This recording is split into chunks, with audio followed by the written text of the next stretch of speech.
Hello friends, welcome back to கலைசெமி kitchen. Purattasi மாதம் தொடங்கிருச்சு. இனி ஒரு மாதத்துக்கு மட்டன், சிக்கன், முட்டை எல்லாத்துக்குமே ஒரு பெரிய நோ தான். அப்படி இருக்கிற பட்சத்தில் நான்வெஜ் பிரியப்படுறவங்களுக்கு நான்வெஜ் மாதிரியே ஒரு சூப்பரான வெஜ் எக் கிரேவி செய்யலாமா? ரொம்ப டேஸ்ட்டாக சூப்பராக இருக்கும். இது செய்கிறதுக்கு கடாயில் ஒரு ஸ்பூன் எண்ணெய் சேர்த்துக்கலாம். எண்ணெய் சூடானதுக்கப்புறமா ஒரு ஸ்பூன் சீரகம் சேர்த்துக்கலாம். இதில் சீரகம் வந்து டக்குன்னு கலர் சேஞ்ச் ஆயிரும். அதனால் அடுப்பை லோ ஃப்ளேமில் வச்சு சேர்த்துக்கோங்க. ஒரு ஸ்பூன் மிளகு. இது பொரிஞ்சதுக்கப்புறமா ஒரு 2-3 சின்ன சின்ன துண்டு இஞ்சி, 10 பல் பூண்டு, 2 பச்சை மிளகா, 5-6 முந்திரி, ஒரு ஸ்பூன் கசகசா இதெல்லாம் சேர்த்து நல்லா வதக்கிக்கலாம். கசகசா சேர்க்குறது ஒரு சிலருக்கு பிடிக்காது, பட் சேர்த்து பாருங்கள், அவ்வளோ டேஸ்ட்டாக இருக்கும். சப்போஸ் வேண்டான்னா அந்த கசகசா சேர்க்குறத ஸ்கிப் பண்ணிக்கோங்க. இதெல்லாம் வதக்குனதுக்கப்புறமா 2 வெங்காயத்தை சின்ன சின்னதாக கட் பண்ணி சேர்த்துக்கலாம். வெங்காயம் நல்லா வதங்கினதுக்கப்புறமா இதில் ஒரு தக்காளியை கட் பண்ணி சேர்த்துக்கலாம். தக்காளி சீக்கிரம் வதங்கணுன்னா ஒரு சூப்பர் சிம்பிள் டிப்ஸ் என்ன தெரியுமா? கொஞ்சமாக மஞ்சத்தூள் மற்றும் உப்பு போட்டு வதக்கணுன்னா இந்த தக்காளி நல்லா வதங்கிரும். 1/2 ஸ்பூன் மஞ்சத்தூள், 1/2 ஸ்பூன் உப்பு சேர்த்து நல்லா இதை மிக்ஸ் பண்ணி வதக்கி விட்டுறலாம். வெங்காயம் தக்காளி வதங்கிருச்சு. இப்போ இதை எடுத்து வச்சுட்டு நல்லா ஆறட்டும். ஒரு 2 நிமிஷத்துல நல்லா ஆறிடும். வதக்கி வச்சுருக்க மசாலா நல்லா ஆறிடுச்சு. மிக்ஸி ஜாரில் சேர்த்து நைஸாக அரைச்சிக்கலாம். சூப்பராக அரைப்பட்டுருச்சு. இதை எடுத்து வச்சுட்டு ஒரு கிண்ணத்தில் பன்னீர் சேர்த்துக்கலாம். 2 பேக் பன்னீர் வாங்கி சேர்த்துருக்கேன். கடை பன்னீர் தான். உங்களுக்கு வேணும்னா நீங்கள் வீட்டிலே தயாரித்து பன்னீர் சேர்த்துக்கலாம். பன்னீரை நல்லா உதுத்து விட்டுட்டு இதுலேருந்து 1/4 பகுதி பன்னீர் எடுத்து வேறொரு கிண்ணத்துக்கு சேர்த்துக்கலாம். இப்போ தனியாக எடுத்து வச்சுருக்க பன்னீரில் 1/4 ஸ்பூன் மஞ்சத்தூள், 1/4 ஸ்பூன் உப்பு சேர்த்து மிக்ஸ் பண்ணி அதை பிசைஞ்சு விடணும்.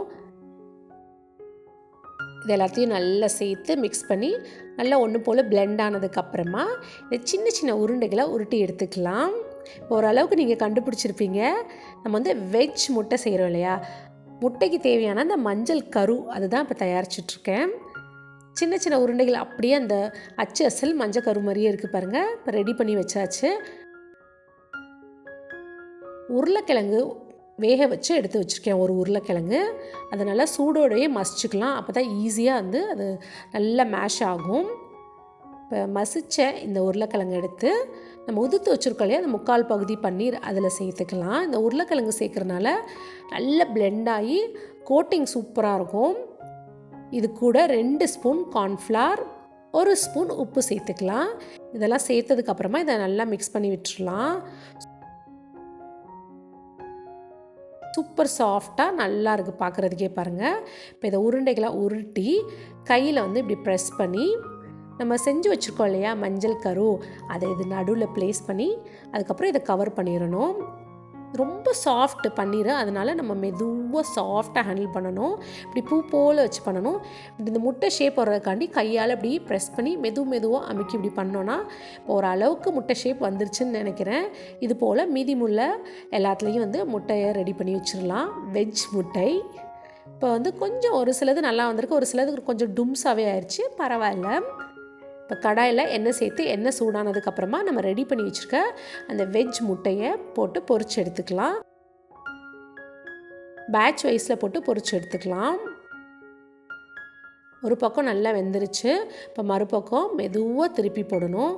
முடிஞ்ச அளவுக்கு நீங்கள் உட்டன் கரண்டி யூஸ் பண்ணிங்கன்னா ரொம்ப சாஃப்டாக ஹேண்டில் பண்ணலாம். நான் வந்து ஸ்டீல் ஜல்லி கரண்டி யூஸ் பண்ணனால கொஞ்சம் ஷேப் மாறிடுச்சு. நல்ல கோல்டன் ப்ரௌன் கலரில் இந்த பன்னீர் அதாவது வெஜ் முட்டை பொரிஞ்சிருச்சு. இப்போ இதை எடுத்து வச்சிடலாம் சைடில்.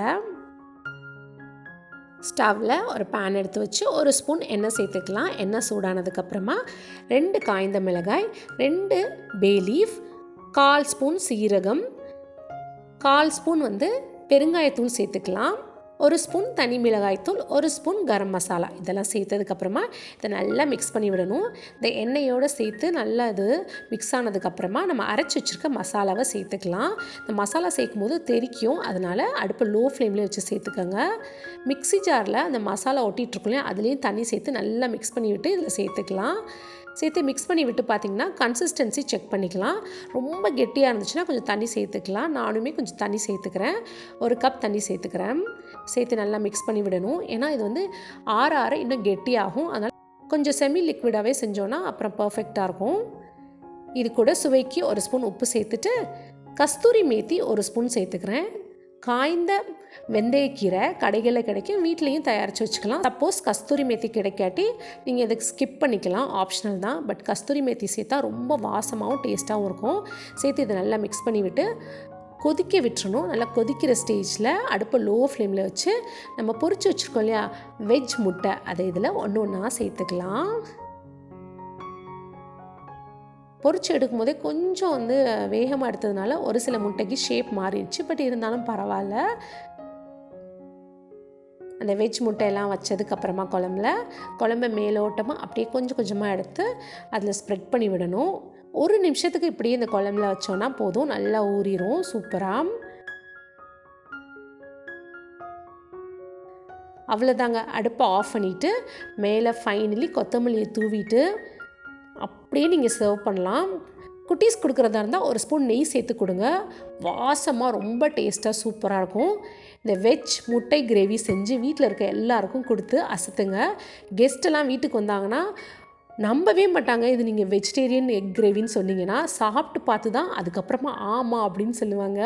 அந்த அளவுக்கு முட்டை கிரேவிக்கு ஈக்குவலாக செம்ம டேஸ்ட்டாக சூப்பராக இருக்கும். நீங்களும் ட்ரை பண்ணி பார்த்துட்டு எப்படி வந்துச்சுன்னு எனக்கு கமெண்ட் செக்ஷனில் சொல்லுங்கள். இந்த வீடியோ பிடிச்சிருந்தால் லைக் பண்ணுங்கள், மறக்காமல் நம்ம சேனலை சப்ஸ்கிரைப் பண்ணுங்கள்.